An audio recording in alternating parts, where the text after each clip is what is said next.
सोचिए अगर आज आपके घर में बिजली का बिल ज़ीरो आ जाए, कोई तार ना हो, बिजली हवा में से ही आपके घर के हर एक पंखे, टीवी, एसी में पहुंच जाए। ये सपना नहीं, 100 साल पहले एक आदमी ने इस सोच को कर दिखाया था। उसका नाम था निकोलस टेस्ला। दुनिया का शायद सबसे बड़ा साइंटिस्ट हम में से बहुत कम लोग सच में जानते हैं। आज मैं आपको उनके बारे में बताने वाला हूँ। निकोलस टेस्ला के 5 इन्वेंशन जो या तो छुपा दिए गए या उनके बारे में आधा सच दुनिया के सामने बताया गया।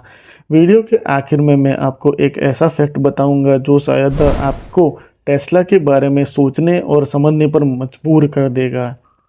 मैंने इसको 5 पार्ट में डिवाइड किया है। पहला पार्ट है वायरलेस इलेक्ट्रिसिटी। आज हम वायरलेस चार्जर देखते हैं और सोचते हैं वह टेक्नोलॉजी आगे बढ़ रही है, लेकिन 1900 के साल में टेस्ला ने गॉर्डन क्लिफ टावर बनाया था। ये एक विशाल टावर था जो पूरी दुनिया को बिना तार के बिजली भेज सकता था। कल्पना कीजिए आप भारत में हैं और अमेरिका में कोई लाइट बल्ब जलाना चाहता है। बस टावर से सिग्नल जाएगा और बल्ब जल उठेगा।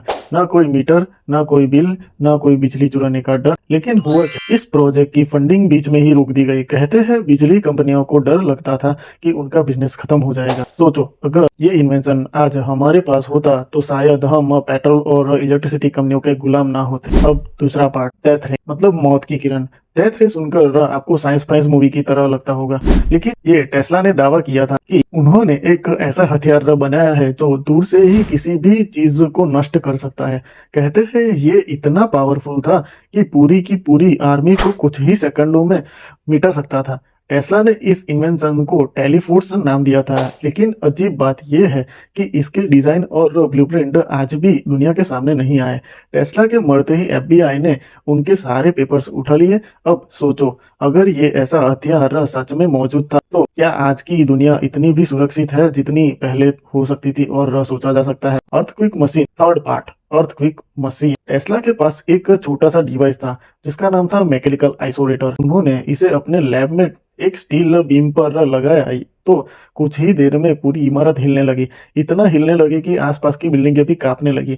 लोग घबरा गए और पुलिस आ गई और टेस्ला ने खुद जाकर मशीन को तोड़ा ताकि नुकसान ना हो। अब सोचो अगर इतना छोटा डिवाइस इतनी एनर्जी पैदा कर सकता है तो इसका इस्तेमाल अच्छे काम में भी किया जा सकता है, लेकिन गलत हाथों में क्या होगा? ये तो एक पूरा शहर हिला सकता है। फोर्थ डिवाइस मतलब fourth part, energy, free energy device. Tesla का सबसे बड़ा सपना था फ्री एनर्जी फॉर ऑल। उनका मानना था कि धरती और हवा में इतनी एनर्जी है कि हम इनफाइनाइट बिजली निकाल सकते हैं। उन्होंने एक छोटा सा बॉक्स बनाया था जिससे रिपोर्टेडली बिना किसी वायर या बैटरी के एक मोटर चल रही थी, लेकिन जिसे ही उन्होंने प्रोजेक्ट प्रेजेंट करने की कोशिश की तो उनकी फंडिंग काट दी गई। कहते हैं बड़ी एनर्जी कंपनियों को डर था कि अगर ये डिवाइस आ गया तो उनकी मोनोपोली खत्म हो जाएगी मार्केट से। सोचिए अगर आज हमारे पास ये टेक्नोलॉजी होती तो शायद हमारी जिंदगी कुछ अलग ही होती। क्यों? कोई बिजली का बिल नहीं, कोई फ्यूल का चार्ज नहीं। फिफ्थ पार्ट मतलब 5वां पार्ट, माइंड कंट्रोल मशीन, दिमाग को काबू करने वाला मशीन।